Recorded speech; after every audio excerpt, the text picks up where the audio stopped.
The clouds parted over the Isles of Boreas. It was time to choose. The rebellion was in trouble. Ravens were scouting for the secret rebel base. They needed a game changer. Pieces of the Skyripper had surfaced. Or so a scholar in the mountains had told him. Surely the weapon that banished the lost gods could defeat the Emperor. Also, a temple had risen out of empty desert. The Iblis-Stone was hidden there. It was a dangerous artifact. It could corrupt its user into a bloodthirsty monster. Maybe he could find a way to use it. To take its power without surrendering to its wickedness. And also, his old friend Lapino needed rescuing. Of course, Renato had a pretty strong suspicion that Lapino had betrayed the rebellion. But could Renato really leave an old friend to the Ravens?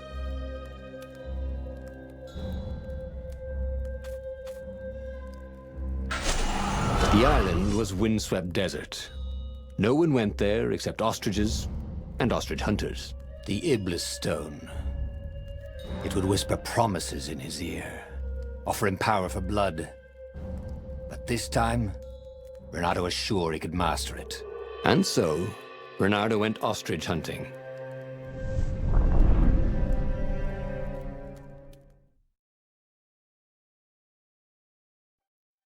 Every child could sing verses about the Skyripper, but ancient codices held hints of other things. A stone that ate souls, a ruby that drank blood, a jewel only a righteous man could give away. Were all these things the Iblis-Stone? Long hidden in a buried temple? Another ancient item that was only resurfacing now? Drawn up from the deeps by the Emperor's horrific rituals?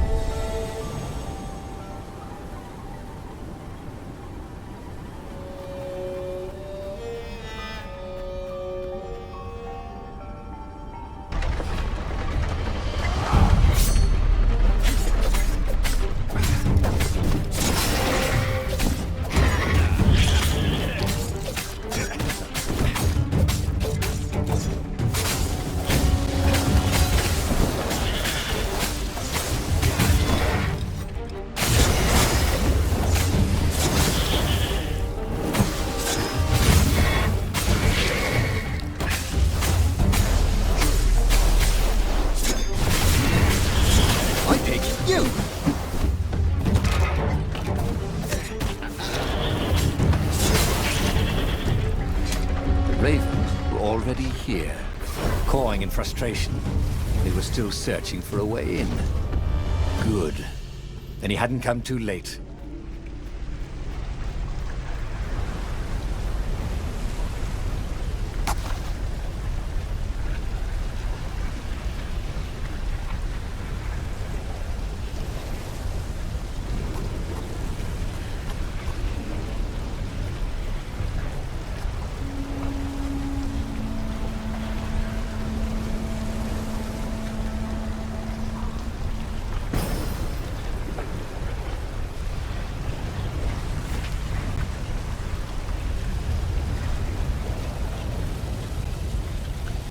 If they get this right, the Imperial army would run out of ravens.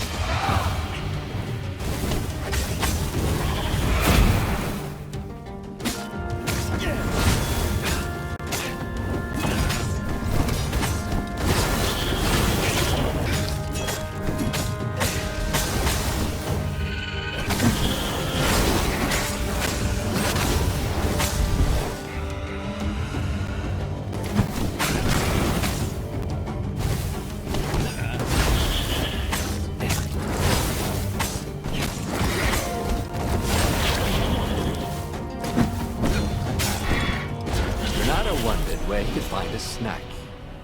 He was feeling a bit peckish.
Renato was no physicist, but he could have sworn something was wrong with the trajectory of these cannonballs.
There had to be some way to use the Iblis-Stone.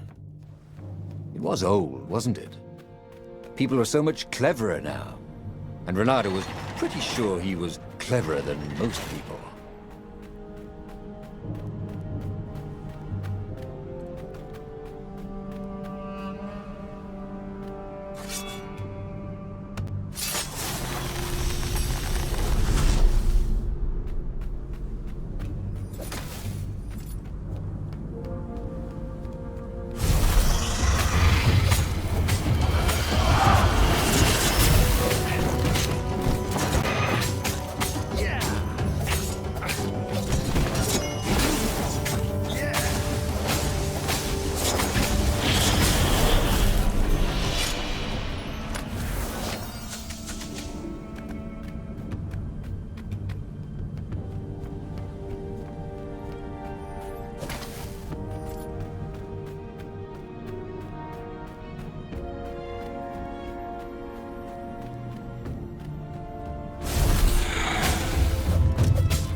The Ravens at least could not get past this point.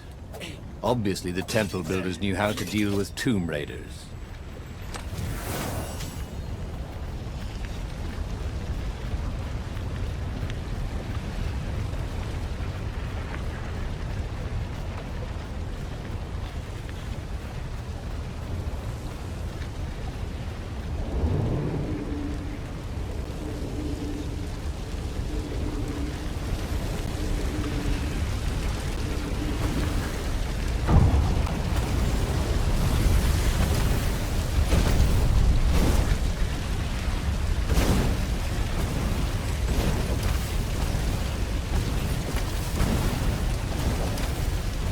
Renato suddenly wished he had a marshmallow.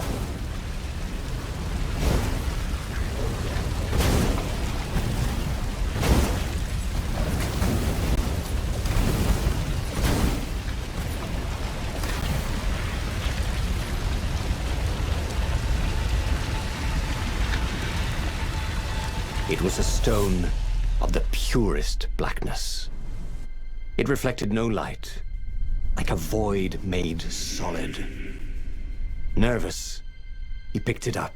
I can make you mighty. Who said that? Give me blood. It was the stone. Eager. Thirsty. Kill the Emperor's daughter. Now you Emperor. That seemed tempting and terribly wrong. Zenobia was the Emperor's greatest general and a potent witch. But they had been close once, and he had a sneaking suspicion the gem would try to control him. Why not capture the core of Skyripper instead? It was the eye of a lost god torn out by the transcendent Emperor to power his greatest weapon. "It's the core," said the stone anxiously. But even though Renato knew how evil the gem was, he had a clever plan for dealing with it.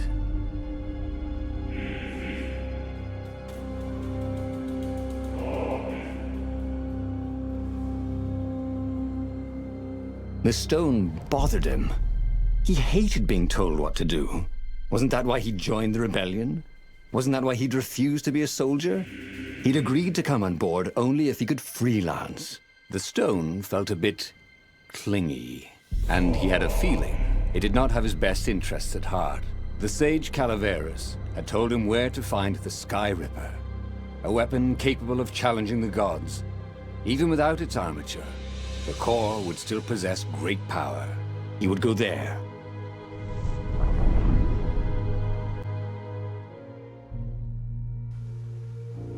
The moment he landed the Farfarer, Renato had a rare feeling of regret. It's not too late, he thought. He could turn around and sail for Zenobia's island. He frowned. Wait a minute. He didn't want to kill Zenobia, did he? Sure, technically she was the enemy, but they'd been at Sword Food School together. They'd never been lovers, but somehow they'd been closer. She'd told him every secret about herself, except the biggest one. That she was the Emperor's daughter. No. Kill Zenobia, whispered the stone. Before it's too late.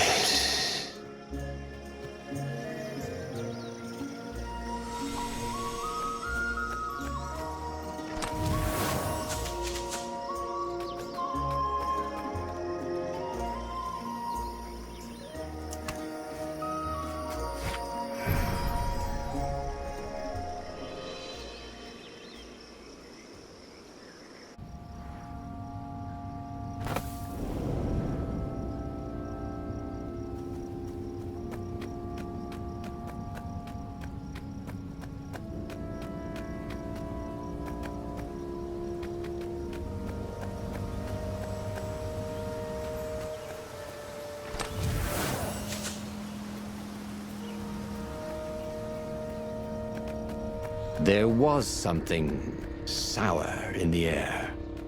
Like the earth had ruptured over something that had been fermenting for a very long time.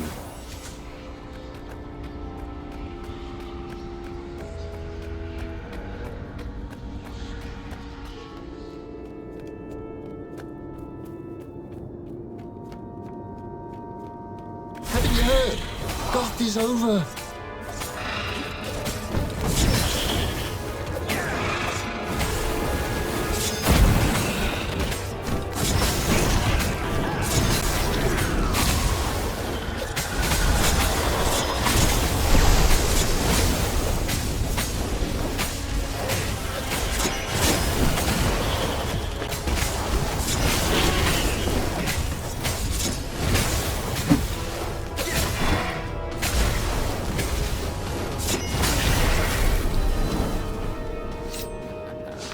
The stone hadn't lied about what it could do for him.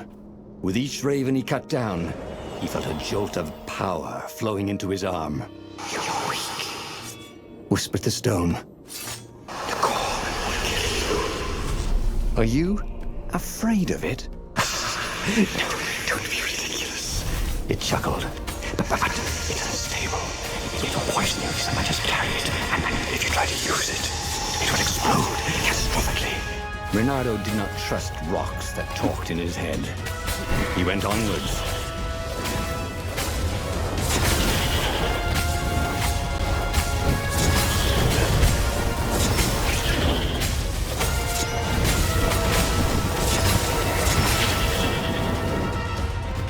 Get over here!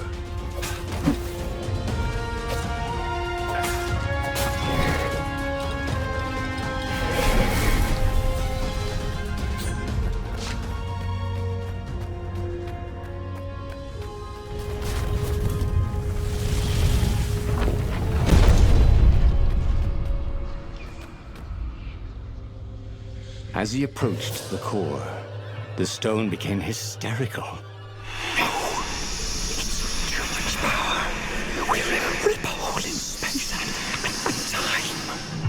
He had a sudden vision of plunging his gauntlet into the core and dying in anguish. That wasn't his vision, was it? The stone had sent him its darkest fears, hadn't it? He had a sudden impulse to do exactly that. He raised his right fist and plunged it into the core. There was a rush of light. He thought he could hear the stone screaming. And then he passed out. When Renato came to, the core was gone. But the Iblis-Stone was no longer black, but glowing with a blue light. And it was silent. "I can't hear you," he sang out, and "You?" It didn't answer. "Ha!" he said. He had defeated the demonic gem with the power of his mind. He felt invincible. It was time to attack the Imperial outpost on the Nexus. Take the battle to the enemy. But among the huge crystals, there was also an observatory. A wise man would probably ask the scientists exactly what he had first. How wise was he?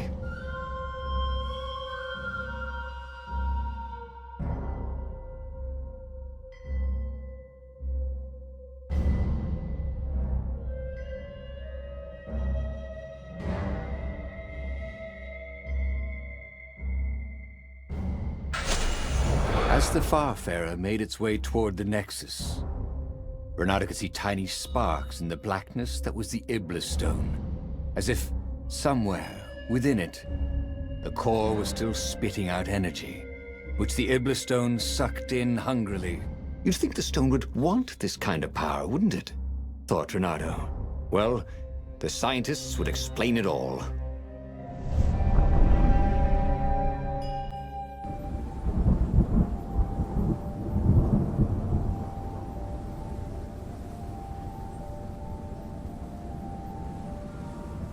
See?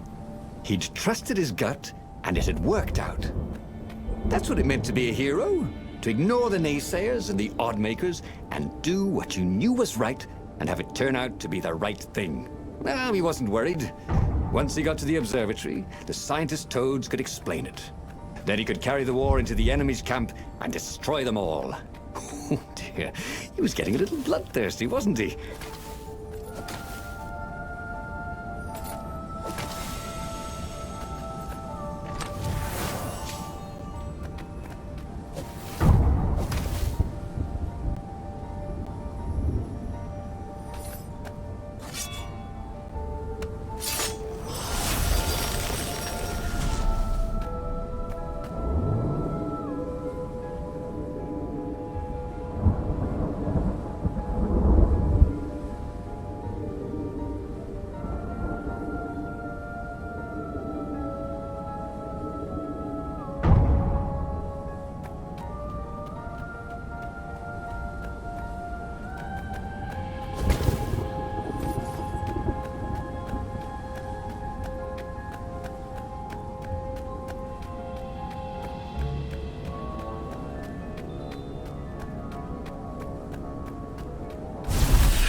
Reynardo had never felt better in his life.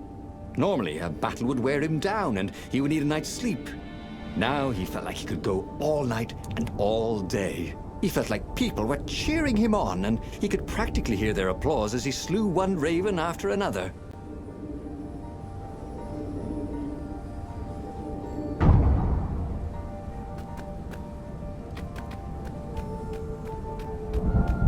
The Imperial fleet was closing in on the rebels, forcing them to come out and fight. Reynardo was itching to bring the fight to the enemy. He had to remind himself not to be too reckless.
The toads at the observatory measured the stone with their occult devices.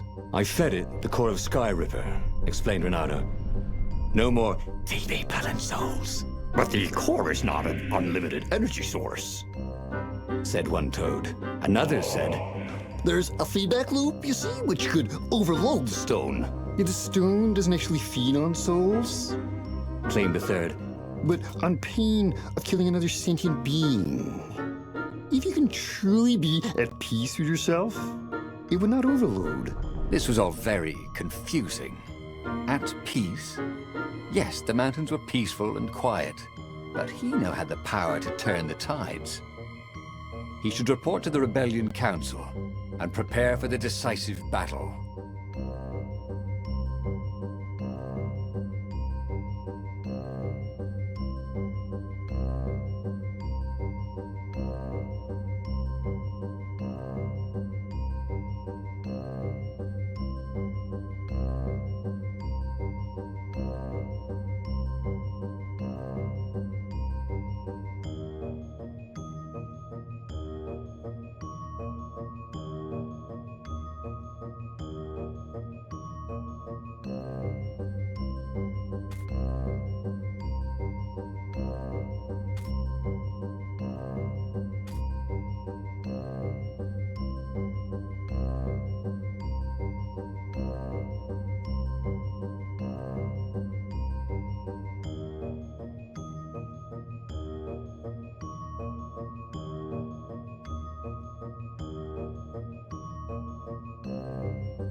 Reynardo couldn't make sense of anything the toads said, and listening to them argue made him restless.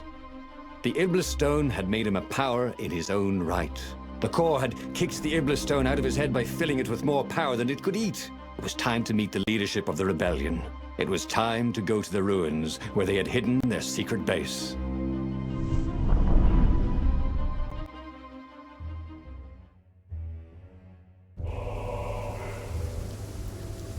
was ready for anything the ravens could throw at him. His sword felt ready too. It seemed to know what he wanted most.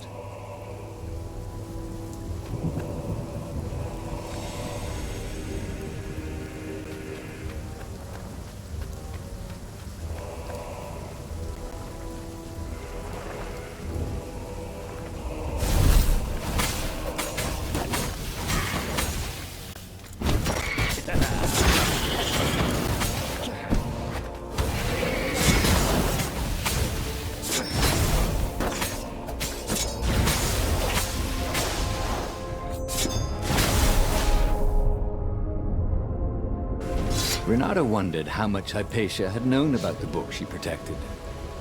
Enough to tell her son to protect it. Enough to tell Renata to protect her son. He'd let her down there.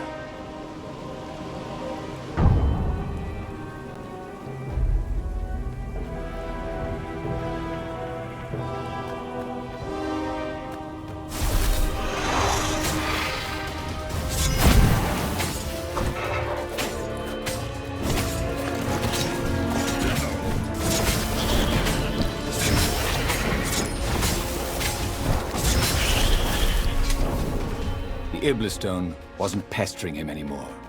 Good. He didn't want to chit-chat, not with anybody. He didn't want to think about Zenobia or Lapino. He just wanted to fight.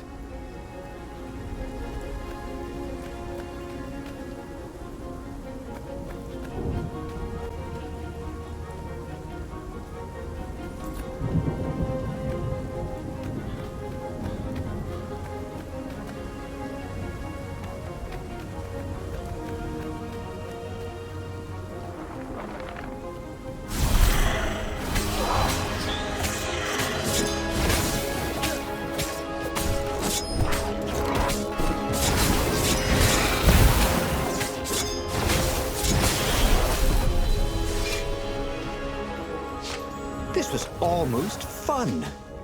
Pain of killing another sentient being? What was that toad talking about anyway? He felt no pain, only pleasure as each filthy raven fell by his sword and the stone glowed brighter and brighter. And all the while, those voices were cheering him on, like he was in the arena, winning bout after bout.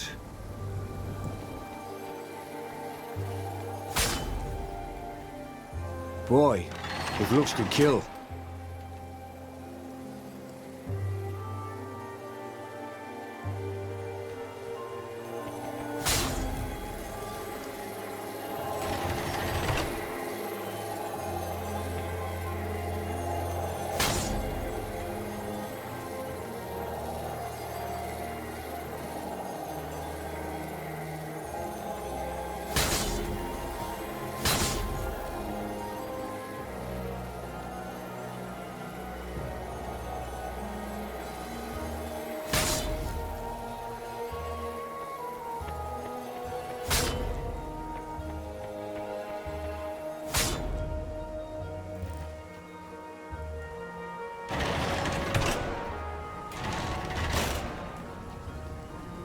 The long stairs. So he was close to the rebel base. Nothing was on fire. So far, so good.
He slew and slew across the ruins and into the labyrinth that hid the secret rebel base. He was surprised not to see any defenders or even any of the council toads. When he reached the council chambers, there were still no toads, only filthy ravens. "Stop him! He's gone mad!" one raven shouted until he had hacked them all down. There was not a single toad anywhere.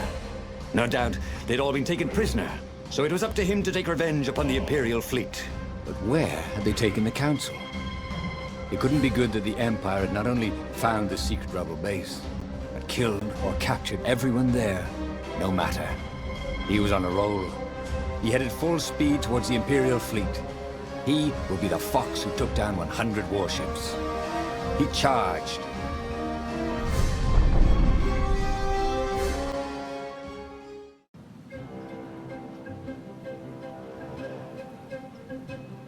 The Imperial fleet was huge and deadly, but he was deadlier. The crowd was cheering him on. He could practically hear it. Reynardo, the hero of the rebellion.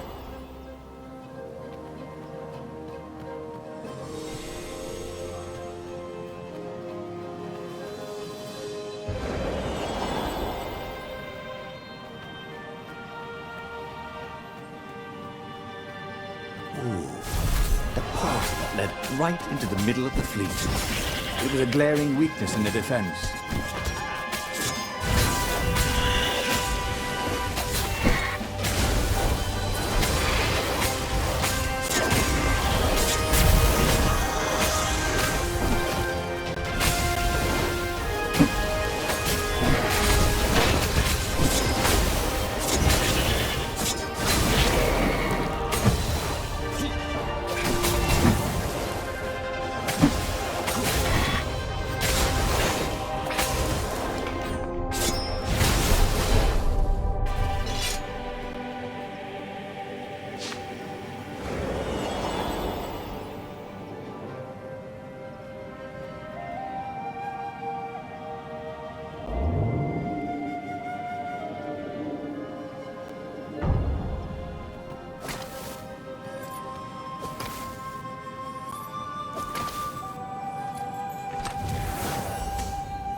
Reynardo remembered when the Emperor had first come to the throne.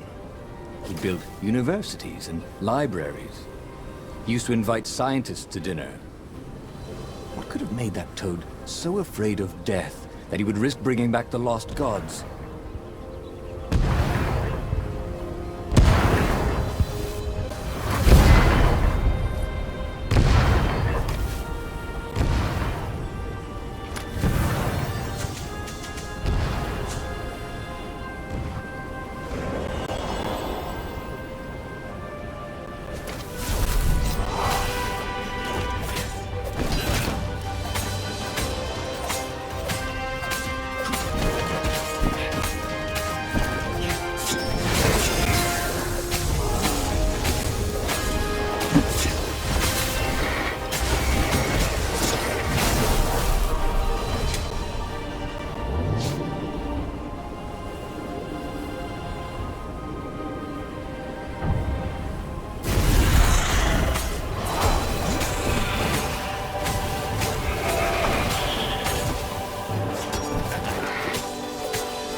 As he slew his way across the fleet, Renato thought he could hear a small voice whispering in his ear.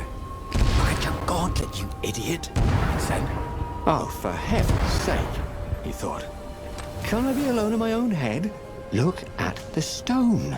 I'm busy, he told the voice. Talk later. Then it will be too late, cried the voice. Don't be so bloody thick. Piss off, he told the voice and kept up his slaying.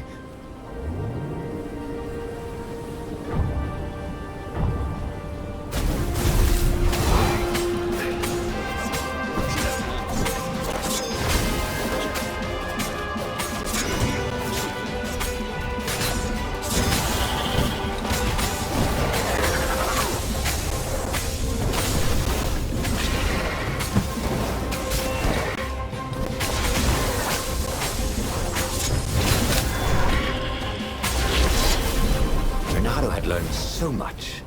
It was time to turn it into something he could use.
There was the Emperor.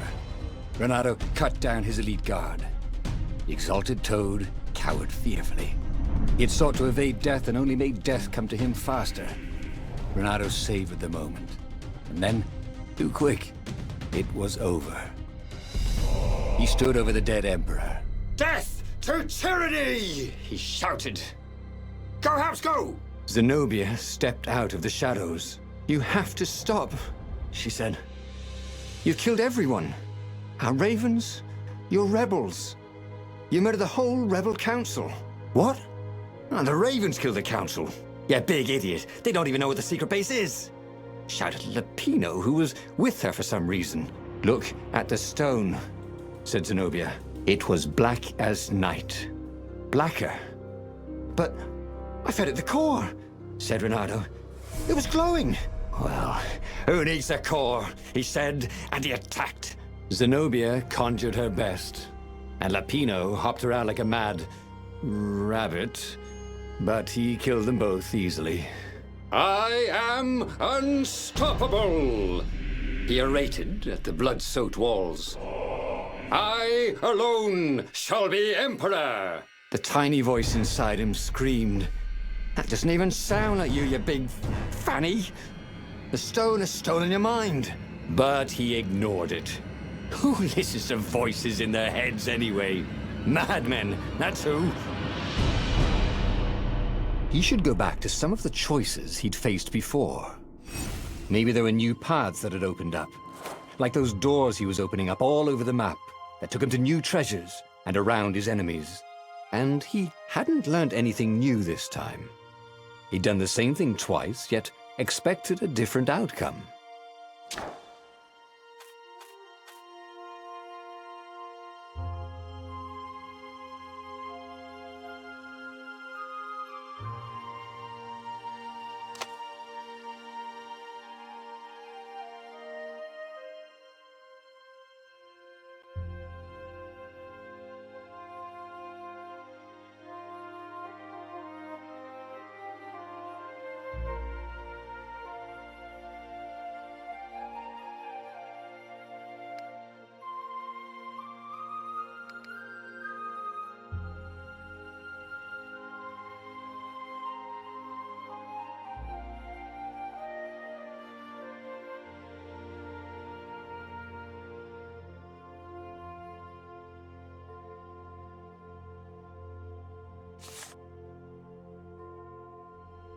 Thank you.